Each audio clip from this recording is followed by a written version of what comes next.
warahmatullahi wabarakatuh. Waalaikumsalam warahmatullahi wabarakatuh. Baik, pada sore hari ini kita akan melakukan praktik coaching ya. Kita akan melakukan praktik coaching dan di sini saya berlaku sebagai observer dan juga sebagai host. Nah, lalu yang menjadi coachnya adalah Ibu Dewi dan yang menjadi coachnya adalah Ibu Rini. Baik, silakan untuk Ibu Rini dan Ibu Dewi.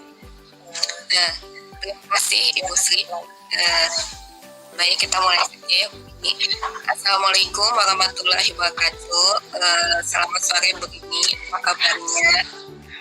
Waalaikumsalam warahmatullahi wabarakatuh. Sore juga Bu. Alhamdulillah kabar saya sehat Bu. Pasti lelah ya Bu Rini ya, karena di Cibatu saya dengar sudah melaksanakan full day, jadi baru pulang sekolah ya. Iya Bu, aduh sudah mulai merasa lelah kalau jam-jam segini Bu.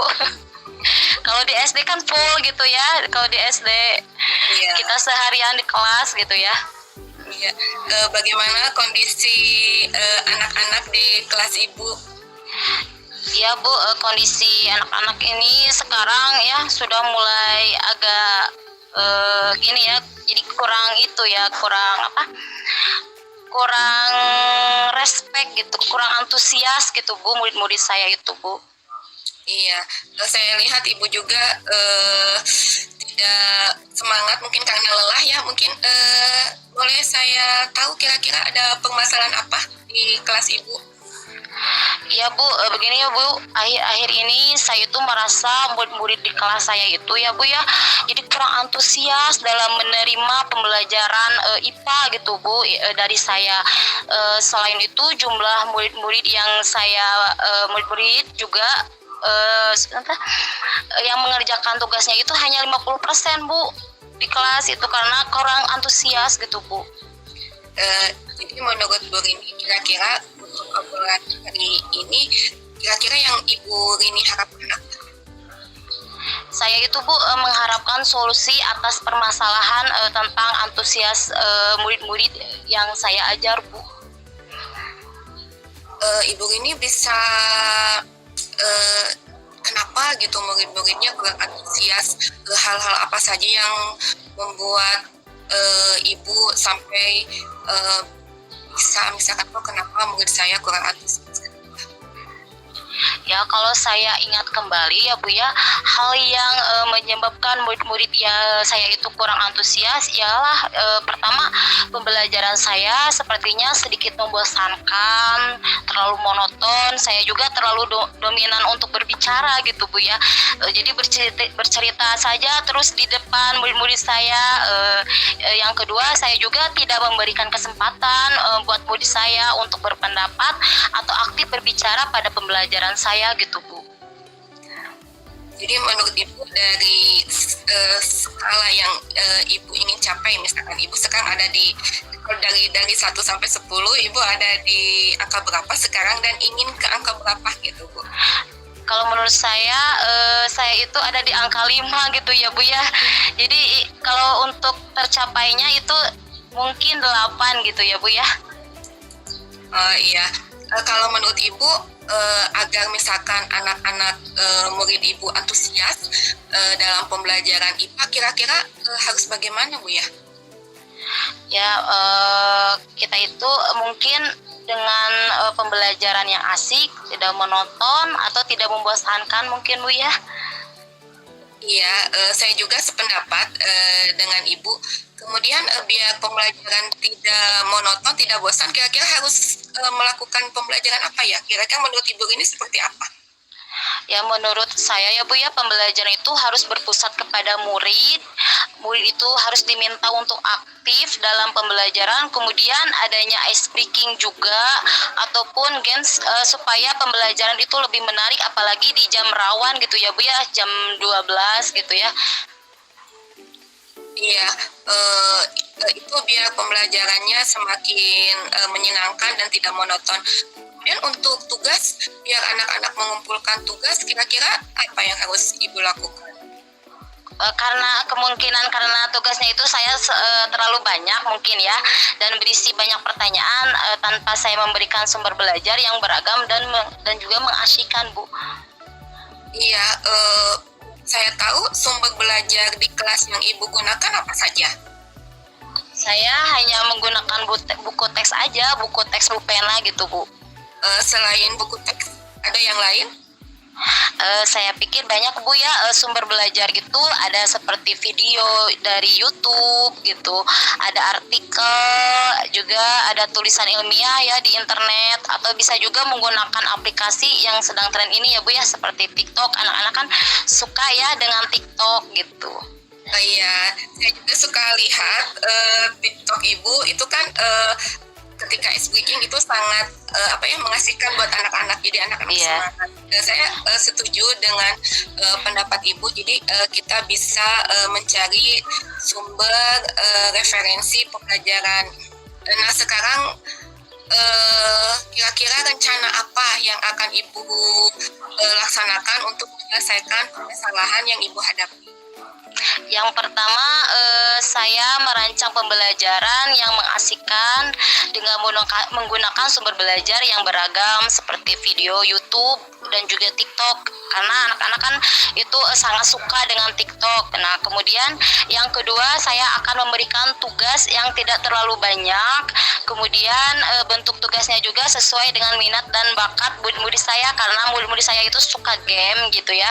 Jadi mungkin saya akan menggunakan games gitu ya, dari itunya membuat soalnya dari games, dan juga tidak menggunakan handphone, karena banyak sekali ya orang tua yang sangat melarang siswa untuk membawa handphonenya. Jadi menggunakan Chromebook, kan di sana ada Chromebook gitu ya. Istilahnya saya akan melaksanakan juga pembelajaran berdiferensiasi. Nah, juga sehingga murid itu terkesan tidak terpaksa gitu, tetapi mereka memang senang mengerjakan tugas-tugasnya gitu. Luar biasa sekali. Saya setuju dengan pendapat Ibu. Kemudian kira-kira komitmen apa atau rencana apa ke depannya yang ingin Ibu laksanakan? Saya berkomitmen untuk selalu membuat rencana pembelajaran yang mengasihkan, menggunakan banyak sumber belajar untuk eksplor materi, sehingga murid-murid saya itu menjalankan merdeka belajar. Nah, dan saya akan membuat murid-murid saya senang dalam kegiatan eksplorasi materi tanpa ada unsur paksaan. Akan saya serahkan pemilihan sumber belajar pada murid-murid saya, Bu. Iya, bagus sekali apa yang disampaikan oleh ini. Saya sangat mendukung dan saya doakan mudah-mudahan apa yang telah Ibu ini sampaikan, rencanakan, yang barusan utarakan itu dapat berhasil dan bisa dilaksanakan di kelas. Kira-kira pelaksanaan rencana aksi yang akan Ibu lakukan kapan? Ya, insya Allah, Bu, minggu sekarang saya akan laksanakan, Bu. Baik, mudah-mudahan rencana yang akan Ibu laksanakan bisa berhasil, dan mudah-mudahan kita bisa berbagi lagi ke depannya. Semoga apa yang telah Ibu harapkan dan komitmennya ke depan itu bisa sesuai dengan harapan Ibu ya.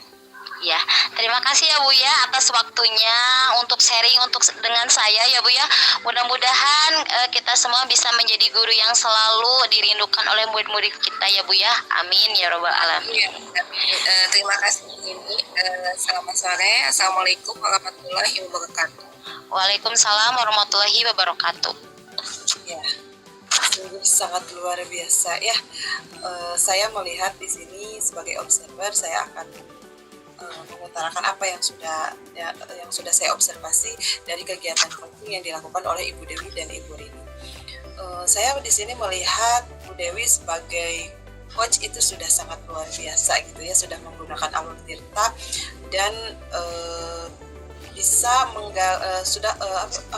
sudah bisa mengajukan pertanyaan-pertanyaan yang bisa menggali kompetensi dari coaching. Ya. Jadi sehingga gitu apa yang menjadi permasalahan Bu Rini di sana gitu itu sudah tergali gitu semuanya. Jadi apa masalahnya, dan dia juga sudah menemukan solusinya ya, seperti itu. Dan dari Bu Rini juga sama. Jadi dia itu menjawab pertanyaan-pertanyaan coach itu dengan sangat baik gitu. Karena dia karena dari pertanyaan-pertanyaan dari coach itu sehingga Bu Rini menjawab pertanyaan-pertanyaan yang sangat luar biasa baik gitu ya, sangat luar biasa tergali kompetensinya sebagai guru di kelas seperti itu. Baik, mungkin saya akan bertanya bagaimana perasaan Bu Rini dulu lah. Bu Rini sebagai coach saat di dan Ibu Dewi. Ya.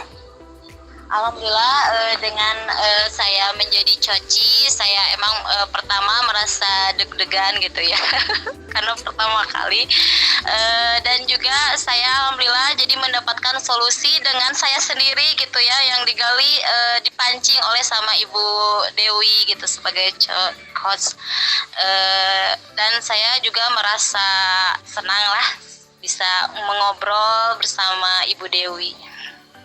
Nah, sekarang saya akan bertanya kepada Ibu Dewi, bagaimana perasaan Anda setelah tadi menjadi coach dan sekarang menjadi coach untuk Ibu Rini? Perasaan saya sama ya, deg-degan juga, gugup juga, karena ini pertama kali yang saya lakukan. Saya untuk menjadi coach itu harus lebih menggali lagi pertanyaan-pertanyaan kepada coach supaya bisa menemukan solusi dari permasalahan yang dihadapi tadi oleh Bu Rini. Kemudian saya juga harus menggunakan alur tirta untuk coach gitu ya, jadi menggunakan alur tirta tersebut. Kemudian juga harapannya ke depan ketika saya nanti melaksanakan aksi nyata sebagai coach ataupun coach bisa lebih baik lagi gitu Bu, menghilangkan rasa gugup dan nervous gitu Bu. Ya baik, alhamdulillah ya, proses praktik coaching kita sore hari ini sudah selesai. Kita ucapkan alhamdulillah bersama. Alhamdulillahirabbil alamin. Alhamdulillah ya. Hal-hal yang kita tadinya kita merasa deg-degan, kita merasa bagaimana gitu melewati ini, akhirnya terlewati juga, meskipun mungkin masih banyak kekurangan, masih banyak hal yang harus kita perbaiki, dan kita juga masih harus banyak berlatih agar kita bisa menjadi seorang coach yang baik dan menjadi coach yang baik. Amin. Kegiatan kita kali ini selesai. Alhamdulillahirrahmanirrahim. Assalamualaikum warahmatullahi wabarakatuh. Waalaikumsalam warahmatullahi wabarakatuh.